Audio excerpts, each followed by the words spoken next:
Léonard de Recondo, bonjour. Vous êtes l'auteur de plusieurs livres parus aux éditions Sabine Vespizer, Rêves oubliés, Pietra Viva, Amour ou encore Point cardinal, votre dernier roman. Vous rentrez tout juste de Francfort. Que retenez-vous de ce séjour? Beaucoup de monde. Je pense que j'ai été très impressionnée par cette immense fourmilière autour du livre. Le livre, quand on est auteur, on a l'impression que c'est quelque chose de très intime pour soi, de tout petit. Et puis là, on était déjà 200 auteurs français. Et puis c'est le monde entier qui se retrouve à Francfort tous les ans. Donc les gens se connaissent. C'est surtout le commerce du livre. Et le commerce, exactement, ça part de ce livre au départ. Et puis ils en vendent les droits. Donc là, il y a une sorte d'échange comme ça, sans cesse, entre tout le monde pour parler des livres. On voit peu les objets, mais on en entend beaucoup parler. Alors aujourd'hui, vous êtes traduite en italien, en espagnol, en allemand également. Ça change quoi d'être traduite dans une autre langue que la sienne? C'est le voyage du livre qui continue. Je pense que c'est très touchant quand même de voir que ça démarre en France et puis après, mes livres sont aussi publiés en poche, donc ça s'étend et puis ensuite ça traverse les frontières. On a souvent des contacts avec nos traducteurs parce qu'il y a quand même le texte à nouveau, c'est un nouveau texte qui surgit et les traducteurs sont des passeurs très importants. Et donc ce lien à ce nouveau livre qui est là, moi j'ai découvert mon livre Amour qui est sorti en Allemagne il y a quelques jours, j'ai découvert l'objet et c'est un nouvel objet, ce sont des moments forts dans la vie d'un auteur, bien sûr. Et le fait d'écrire en français, précisément, qu'est-ce que permet la langue française, la francophonie ?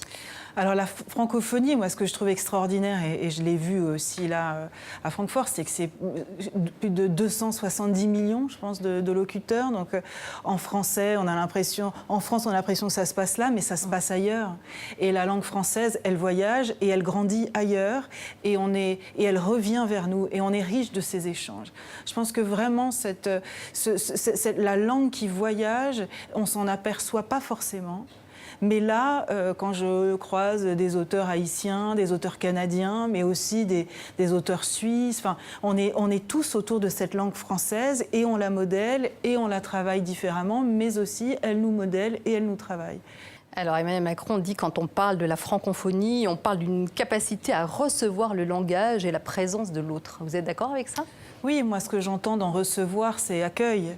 C'est l'accueil de la personne, mais c'est aussi l'accueil de la langue. Et c'est aussi ce qu'on peut en faire à travers un livre. C'est-à-dire, quand on lit un livre en français qui vient d'ailleurs, qui vient d'un des 5 continents, on accueille autre chose, on découvre autre chose de la langue. Et c'est ça qui élargit l'imaginaire. Moi, ça élargit mon imaginaire de lire un français qui vient d'ailleurs, parce qu'il y a des mots qui sont utilisés autrement, il y a des mots auxquels on ne pense pas forcément, il y a des mots qui veulent dire autre chose. Et c'est là que ça se passe, c'est là que ça s'ouvre.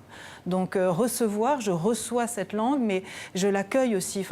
C'est dans les deux sens, je trouve, et pas seulement les personnes, vraiment aussi ce que véhicule la langue. Alors ce que véhicule la langue, ce que dit le responsable de la foire de Francfort, il dit que la politique est indissociable de la littérature. Vous êtes d'accord avec ça ? Oui, je suis d'accord. Moi, je suis romancière. Donc, je pense que la fiction, le roman, la sublimation sont des choses éminemment politiques, évidemment, parce que on vient défendre une culture. Je pense que vraiment, la culture, c'est le cœur d'une société, c'est ce qu'elle représente, c'est là qu'elle s'enrichit, c'est là qu'elle se construit, donc autour de la langue, mais aussi autour de toutes les formes artistiques. Donc pour moi, c'est évident que ça, c'est très politique, et que à travers la liberté d'expression qu'on a, la liberté de s'engager dans tous les thèmes que l'on choisit, ça aussi, c'est politique. Même si, donc le livre en lui-même, la littérature en elle-même, oui, elle est politique.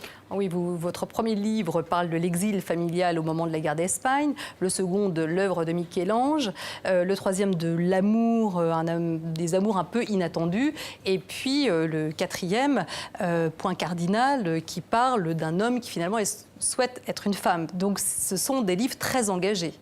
Oui, ce sont des livres en effet sur cette liberté d'expression et de corps dont je parle. Et c'est en effet, Point cardinal, cette transition d'un homme qui veut devenir femme, du transgenre. Moi, je trouve ça très important quand, en effet, ce sont des artistes qui s'en emparent. Moi, je ne suis pas trans, je ne suis pas sociologue, je ne suis pas historienne, je ne suis pas professeure en théorie du genre, pas du tout. Mais je suis une femme au cœur de ma société. Hein. J'éprouve cette société et je m'empare de sujets qui sont là et j'ai le droit de m'en emparer. emparer. Et ça, c'est très important. Le droit de s'en emparer, et qui veut dire aussi qu'à partir du moment où les artistes s'emparent de grands sujets tels que ceux-là, ça veut dire qu'on y est, qu'ils y sont, que c'est là. Ça n'est plus limité à un certain bastion, c'est ouvert. Je vous invite donc à lire les livres de Léonore de Recondo. Merci beaucoup pour ce témoignage. Merci.